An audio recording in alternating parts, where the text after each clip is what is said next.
Salut les amis, c'est Monsieur Puss et aujourd'hui je suis à Brisbane en Australie. Et s'il vous plaît, regardez la vue que j'ai depuis mon auberge de jeunesse. Mais ça, je vous en parle à la fin de la vidéo. Maintenant, c'est parti.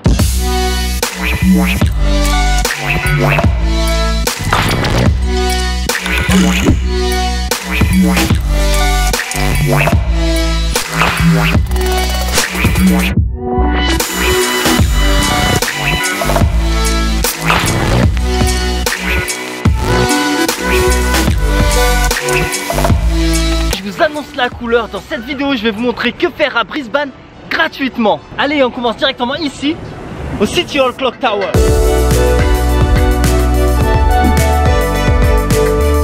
Après de gros travaux de rénovation terminés en 2013, le City Hall et sa tour offrent deux options de visite gratuites. La première, d'une durée de 15 minutes, vous emmènera en haut de ce qui fut une fois la plus haute tour de Brisbane et depuis laquelle vous avez une vue à 360 degrés sur les alentours. En plus de cela, un guide vous donnera plusieurs informations sur la Clock Tower et n'hésitera pas à répondre à vos questions. Maintenant, petit conseil, il faut souvent venir prendre son ticket en avance car ici c'est le premier arrivé, premier servi et le nombre de tickets est limité.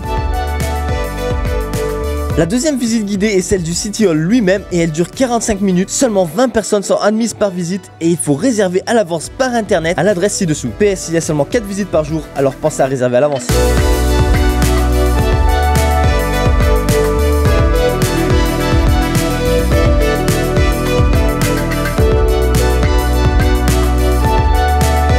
Allez, maintenant allons de l'autre côté de la rive à South Bank. Sur ce côté de la rivière, il y a pas mal de choses à faire et commençons à Street Beach, cette plage artificielle avec une petite vue sympa sur les buildings de Brisbane. Comme vous l'avez deviné avec le titre de cette vidéo, l'accès à ce lieu est gratuit et vous avez même la Wi-Fi. Pas très rapide, mais elle est là. Puis de toute manière, vous êtes ici pour vous détendre.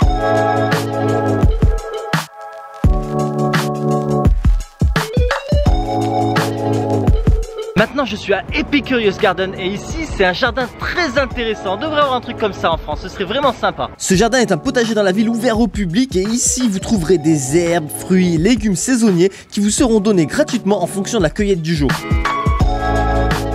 Franchement c'est génial ce jardin, ils font même pousser un fruit que j'adore, le dragon fruit. Mouah. En plus de cela, des volontaires et des jardiniers sont disponibles pour répondre à toutes vos questions au cas où vous déciderez d'avoir la main verte.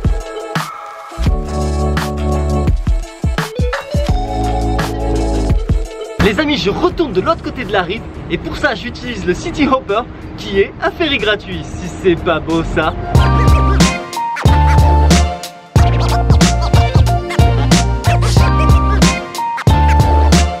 City Hopper est un service de ferry gratuit qui dessert 8 terminals différents entre North Quay et Sydney Street. Il y a des bateaux toutes les 30 minutes de 6 h du matin jusqu'à minuit et cela 7 jours sur 7.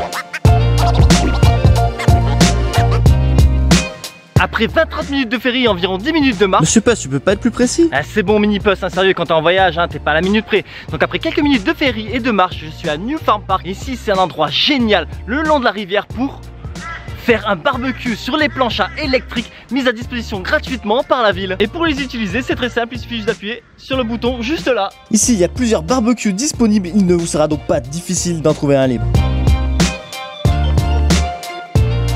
New Farm Park est l'un des plus vieux parcs publics de la ville, parfait pour un pique-nique au calme et en bord de rivière.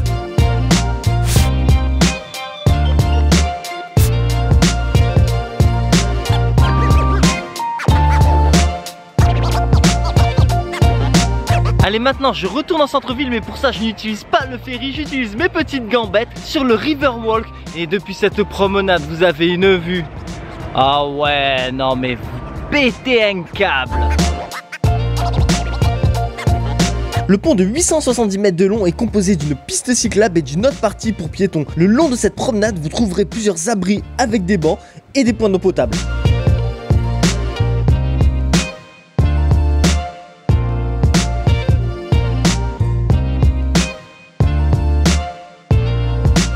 Après une bonne marche le long de la rivière, je suis dans un nouveau parc, le Brisbane City Botanic Garden. Anciennement connu sous le nom de Queen's Park, ce jardin paisible recense un grand nombre d'espèces d'arbres et de plantes pour le plus grand bonheur des oiseaux.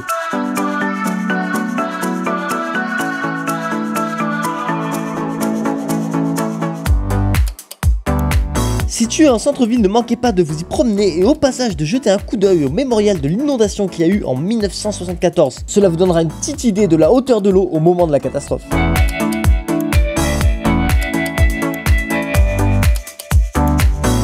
Dans le but de réduire un peu l'impact de l'homme sur la planète, un peu partout dans la ville vous trouverez des fontaines d'eau potable gratuites.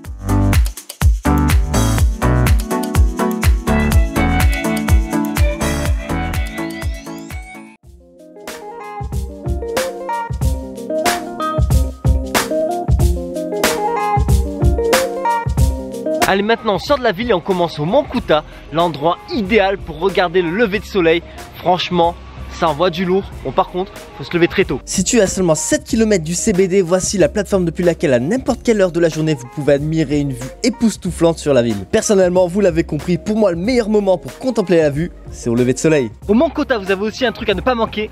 C'est le planétarium de Brisbane. L'entrée du planétarium est gratuite, vous pouvez profiter des expositions d'équipements spatiaux, de représentations de miniatures, et il y a aussi une frise retraçant l'histoire de l'univers. Comptez une bonne heure pour la visite si vous désirez lire toutes les informations données. Et cependant, je tiens à préciser que l'accès au Cosmic Skydome est payant.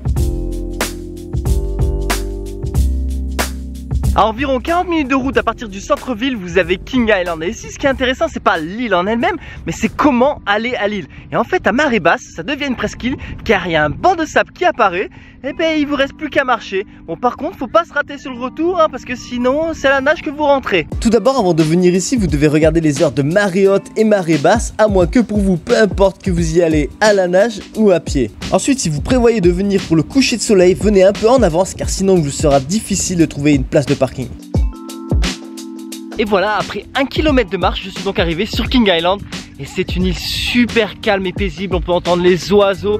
Bon, après j'imagine que le week-end c'est pas la même, mais franchement, c'est kiffant quoi. L'île en elle-même est vraiment toute petite et partiellement entourée de mangroves, on en a vite fait le tour à pied. Mais pas de précipitation, car si vous restez calme, il y a de fortes chances que vous puissiez observer le Soldier Crab et sa pince démesurée.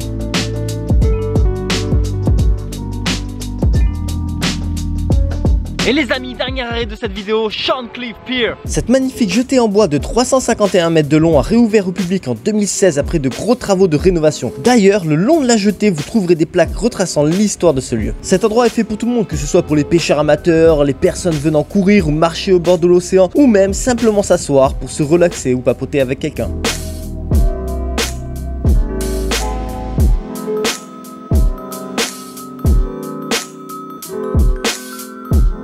Pour les curieux, lors de mon séjour à Brisbane, je suis resté au City Backpacker HQ. Ici, les chambres sont certes simples, mais propres et les matelas sont confortables. Ici, vous avez également une piscine, billard, un bar, une cuisine, bref, l'essentiel. Je vous mets un lien dans la description si vous désirez réserver une ou plusieurs nuits là-bas. Cette auberge de jeunesse est située en centre-ville, sur lequel vous avez d'ailleurs une vue imprenable depuis les différentes terrasses. Les amis, je termine cette vidéo dans le dôme du Botanic Garden à la base du Mont Kuta. Maintenant, j'espère que cette dernière vous aidera lors de votre prochaine visite à Brisbane en Australie. Et sur ce, je vous dis à la prochaine sur ma chaîne, la bisette.